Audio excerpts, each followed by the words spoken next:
It's now my pleasure and privilege to introduce Mayor Muriel Bowser, who will deliver our commencement address. Mayor Bowser's impressive resume is well known. A fifth-generation Washingtonian, she was an ANC commissioner from the Riggs Park neighborhood, a member of the D.C. Council from 2007 to 2015, where she chaired the Critical Committee on Economic Development. And in January 2015, Mayor Bowser became the 7th elected mayor and 2nd female mayor of the District of Columbia. Mayor Bowser, we are so fortunate to have you with us today.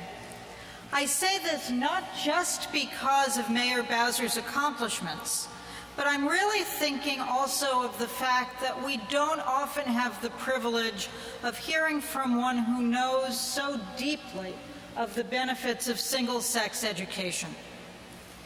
Mayor Bowser has had personal experience of what it means to be in a girls' school. I'm not thinking of her master's degree at the very coordinate education, co-ed education, American University, but of her time at Elizabeth Seton High School in PG County and at Chatham College in Pittsburgh.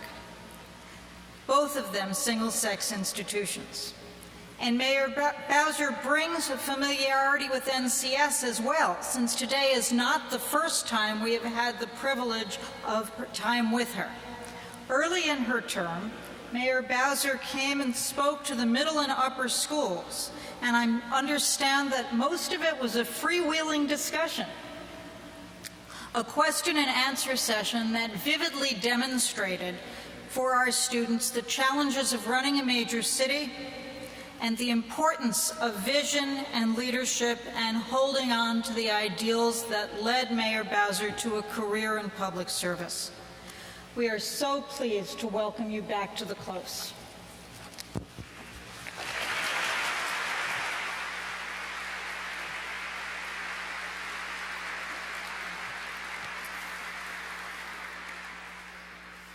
Well, good evening, graduates.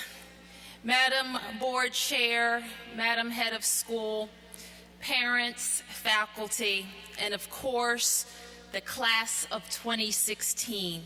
Good evening.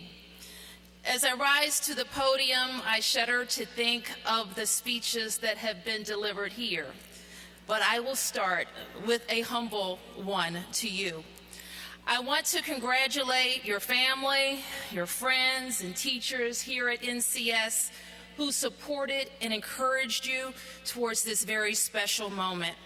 I know that each and every one of you are headed to the colleges or universities of your choice. Let's hear it for the class of 2016.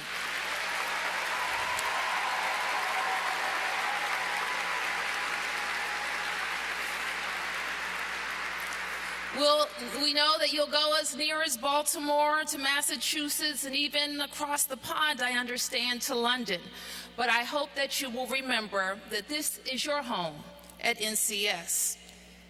We know that you've learned a very important lesson of life already, that it pays to work hard. And if you stay the course, you will achieve very, very important things in your life. Today is one such important thing, your diploma from NCS. And I want to tell you, you may not even know it now, but it means a lot. It means a lot all over this world.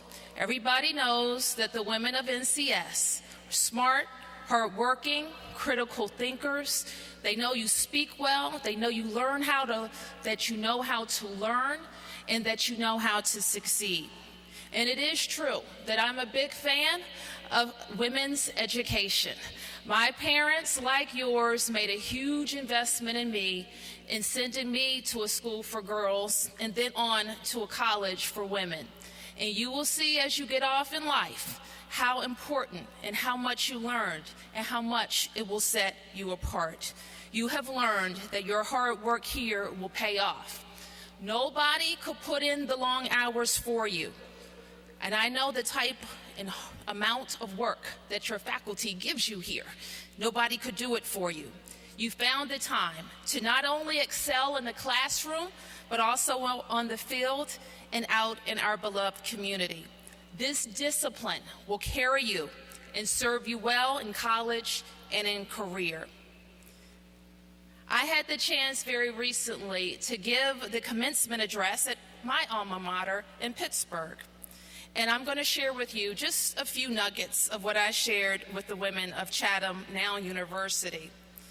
One of the biggest things I asked them to think about, and this is a simple thing that I have followed in my career, and that was, many people will tell you to wait your turn. Believe me, when I say this, I speak from experience, that you don't always want to listen to that advice. By the time I was 40 years old, I had been elected 3 times to the city council here with wide support. I had a record of getting things done, tackling tough issues, and serving a demanding constituency. We've come a long way as a city since I grew up here in Washington, D.C. But despite that prosperity, there were wide gaps in our city, across the city, and across all of our wards. I knew that we needed a fresh start, and I knew that I had a vision to make the changes that would make our city prosperous for everyone. But so many people told me to wait my turn. They discouraged me at every turn. They said I was too inexperienced, too young, too much of this, not enough of that. Have any of you heard that? And then there's this gender gap. Any of you heard of that? And it's real. Women are often expected, sometimes more than men, to wait their turn. And sometimes we have even tougher expectations of ourselves. So as I progressed through my career, I resisted that outer voice and that inner voice telling me to wait my turn. I had spent 10 years in public service even before I decided to get an elected office.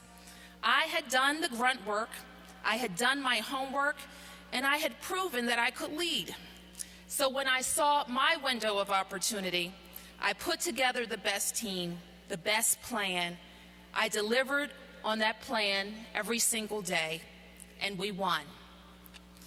I became the second woman to be elected mayor of Washington, D.C., and at that time, I was only one of a handful of women who led big cities. And today, I think that number is even fewer. When I go to work each day, I work on behalf of 700,000 people. I look for opportunities to improve their life each and every day. I take it as my unique responsibility to raise my voice for those who cannot raise their own, and to make sure that everyone, regardless of who they are or where they come from, has a fair shot in our city. So that's my path. My path was to study hard, to study public service, to work in local government, to serve my community as an advisory neighborhood commissioner, council member, and now mayor. You may choose a different path, and you will figure it out on your own, through experience, through hard work, and through trial and error. Some of you will go on to be doctors and lawyers. Some of you will start your own businesses. Some of you will come back, I hope, to work in government, in public service, so that we can tackle the tough issues that face cities like ours all over our country. Find that thing that motivates you, brings you passion, and when you find it, remember this, a second lesson that has served me well. And I say it to my team, I say it to people that I support: you win by winning. And as my mother used to say, you can't win for losing. So you win by winning. That's quite possibly the biggest lesson that I've learned. I try each and every day to win the small races that will lead to the big win. You can think in your own career here at NCS and what you will do in college. What small wins can you rack up every single day? Be it getting the best score on a test, scoring the most goals, helping the most people, volunteering in more diverse ways. All of those are wins for you personally, and they will be wins for the community. You have won the first leg of this race, and the next one is yours for the taking. The other lesson that I like to share is that if you're guided by this principle, how will I make my parents proud? It will never fail you. When you go off to college and beyond, remember you're not just representing yourself.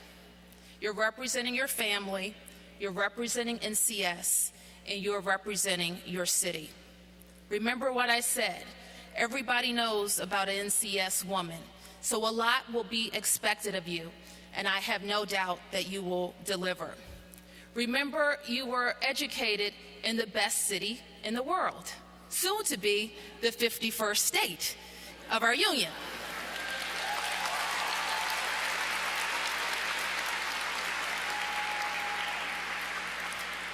So with that is also responsibility.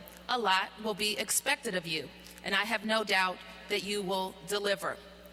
Your parents have made a significant investment in you. In some cases, they've made significant sacrifices for you, and they wouldn't have it any other way. At some point, I promise you, you're going to look back and say, oh man, my mom and dad gave this up for me. Maybe a new car, maybe a vacation, maybe a day off. And you're going to say, how can I repay them? And I promise you, there's really no good answer to that question. The only one that I can come up with is that you live your best life. You work hard, that you're honest, that you're kind, and you live up to your God-given potential. And that is my great hope for each and every one of you. You walk into a world where the sky is the limit. You have a tremendous education. You have wonderful support systems behind you. You have a great school that is rooting for you. And I hope that God will give you the strength to do the right things, to not be scared, to jump through those windows of opportunity when they open.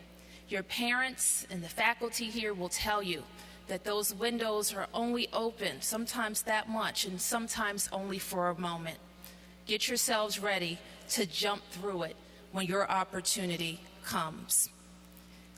We want you to remember your city, to help us to continue to build a city based on entrepreneurial spirit and a hard work ethic, to help us realize the dream of prosperity in each one of our 8 wards, to help us deliver on quality education for every child, and so that every family might have the opportunity to succeed.